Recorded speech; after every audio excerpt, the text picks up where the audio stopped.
Es posible apostar a la inversión pese al riesgo y entender la ganancia más allá del beneficio individual en búsqueda del bien común. El enfoque sistémico representa un nuevo modo de pensar, no solo para las organizaciones, sino para cualquier persona inmersa en sociedad. Hola, ¿cómo estás, Eduardo Infante? Muy bien, Marta, gracias. Bueno, ¿tú te cambias de look a cada ratito? Pues muy poquito. Ahora vienes sin barba y sin bigote, se ve más joven, ¿verdad? Así es. Hay que estar cambiando, renovarse o morir. Así es. Me da mucho gusto que estés con nosotros. Gracias, Marta. Y es muy poco lo que podemos hacer los hombres, la verdad. Entonces, a diferencia de las mujeres, como nos explica Yolis, nuestra maestra, ¿no? Pero bueno, pues muy felices, muy contentos y agradecidos sobre todo por estar aquí contigo, con tu auditorio. Vamos a hablar el día de hoy del enfoque sistémico en las organizaciones y cuál es el valor que adquiere una organización cuando empieza a trabajar con este enfoque. En algún programa previo habíamos platicado acerca del enfoque sistémico que concede mucho valor a la interacción que tiene una organización con sus componentes desde adentro, pero también hacia afuera. O sea, es muy común ver a una organización como un ente que tiene seres vivos, que tiene colaboradores, empleados, jefes, estructura, dirección, etcétera. Y eso es algo típico que hacemos en las organizaciones. Pero la interrelación que hay de este ente, de este ser que es una empresa, con otras que existen en su ecosistema, con su entorno, no nada más con sus clientes y proveedores, sino con la sociedad en general, es una propuesta que en últimos años pues ha estado adquiriendo más y más fuerza cada vez. La idea de esto, Marta, es ayudarle a las empresas a cambiar. Nos comentaba Fritz Perls, uno de los más renombrados psicólogos de la terapia Gestalt, que aprender consiste en dos cosas. La primera de ellas es darte cuenta y la segunda es hacer algo al respecto. O sea, el aprendizaje verdadero no se da si solamente nos damos cuenta y somos conscientes de algo y no somos capaces de trasladarlo a la acción. Y es ahí donde diferentes profesiones pues entramos en juego. Los que hacemos coaching tratamos normalmente de lidiar con ese cambio. Albert Einstein decía, sin embargo... Qué fuerte está esa frase. Exactamente. A ver, decía, por favor. Qué mundo tan paradójico. Es más fácil desintegrar un átomo que un prejuicio. Órale. Y esa es una frase de Albert Einstein que cuando investigas más y más su obra te das cuenta que además de un gran científico, pues tiene era unas frases, un gran humanista y era un gran ser, un gran ser en esencia. Y bueno, es cierto, para las empresas les resulta más costoso cambiar sus paradigmas que seguir haciendo lo que vienen haciendo por historia, ¿no? Cuando hablamos del enfoque sistémico y tratamos de inyectarles esa chispa que no tienen las organizaciones normalmente, nos enfrentamos a esto, a una cultura organizacional que está llena de prejuicios, que está autolimitándose, porque al final del día la cultura organizacional no es sino una serie de historias que las empresas y las personas se cuentan una tras otra vez y que finalmente terminan aceptando como verdaderas, como si fueran dogmas de fe. Y es ahí donde tenemos que empezar a cambiar, ¿no? La interpretación que las organizaciones dan de sí mismas y la historia que ellas están contando, porque no puede haber un enfoque sistémico si no hay una reinterpretación de quién soy yo como organización en relación con un ecosistema. Y es ahí donde trabajamos mucho, desde el coaching sistémico, desde el coaching empresarial.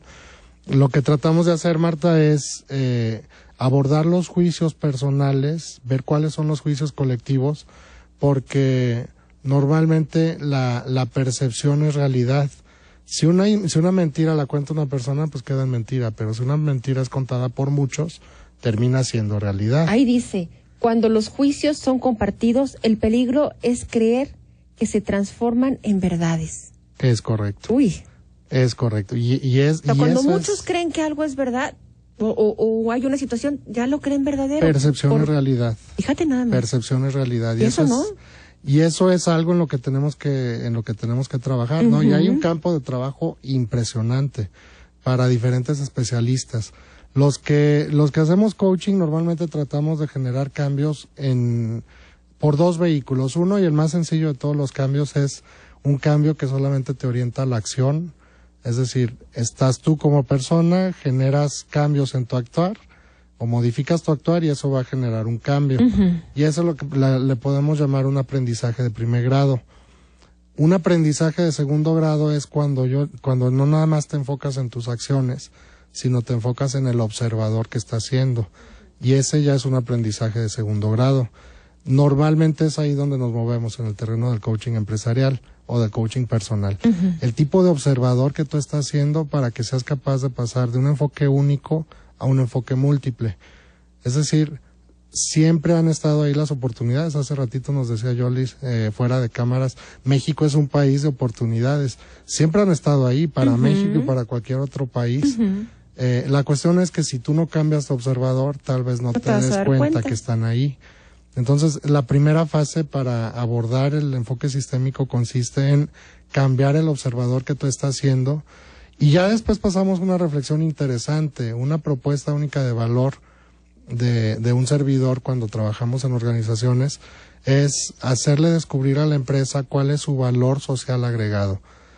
Normalmente pensamos en términos de rentabilidad y de productividad, pero cuando la empresa reflexiona sobre qué es lo que esta empresa otorga a los demás, está dando como al mundo, beneficio social, literalmente, es claro. correcto, cambia tu perspectiva completamente, porque ya no son nada más tus clientes o tus proveedores o tus patrocinadores los que te interesan, sino que te interesan todos.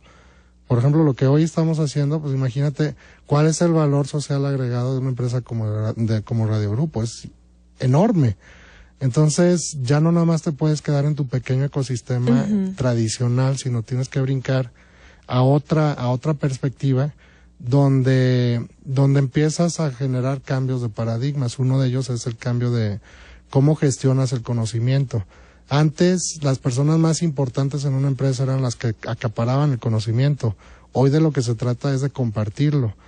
Y tu mayor valor se va a generar en la medida que el conocimiento se institucionalice y que se comparta. O sea, que no se quede nada más en unos cuantos. Exacto. También dentro de ese cambio de paradigma, pues también es cómo administras la tecnología.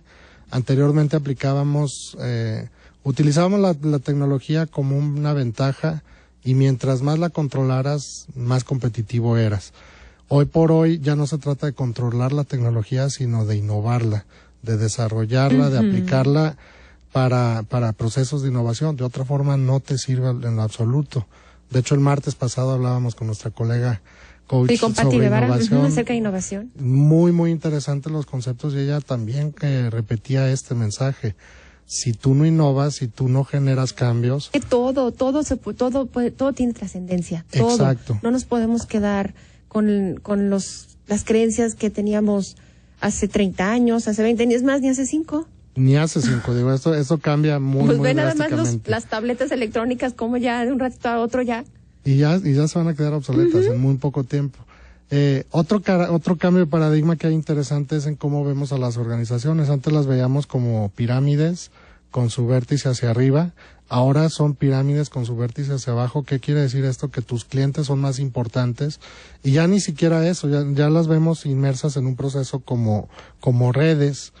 Y finalmente, pues trabajamos en la coherencia cultural que exista dentro de las organizaciones. O sea, de nada te sirve decir, estoy orientado al cambio, si tu actuar y tu ser no van en paralelo. Y es ahí donde trabajamos muchísimo. Finalmente, como decía Albert Einstein también, si buscas resultados distintos, no hagas siempre lo mismo. Entonces, esa toma de conciencia es la que urge hoy en una organización, para que se dé cuenta que ya no nada más está actuando sola, sino que está actuando en referencia a todo un entorno, toda una sociedad, que es finalmente la que le da su papel de empresa. Es como el ser padre. Tú no tiene sentido ser padre si no tienes hijo, o no eres hermano si no tienes un hermano. La empresa no es empresa si no tiene un contexto, y es ahí donde trabajamos muchísimo. Pues te agradezco mucho, Eduardo. Al contrario, y este pues tema, placer. como siempre, todos los temas dan para muchísimo más. Te agradezco mucho. Cualquier persona que esté interesada, sea tu empresa grande o pequeña, Eduardo Infante te puede ayudar. ¿Dónde te encontramos? En el 990-3117 es mi celular, les contesto personalmente, o en www.invenio.com. Muchísimas gracias, Eduardo. Al contrario, Marta, un placer. Vamos a una pausa. Es el 990-3117, el celular donde puedes encontrar a Eduardo Infante. Acompáñanos a una pausa y regresamos. La parte delantera de la casa es yang. Está más cerca de la calle, del movimiento y del ruido. Se recomienda para los sectores sociales como el living, comedor, estar, cocina. De la mitad hacia atrás sería parte yin, más protegida, con menos ruido. Ideal para los dormitorios que necesitan tranquilidad, intimidad y protección.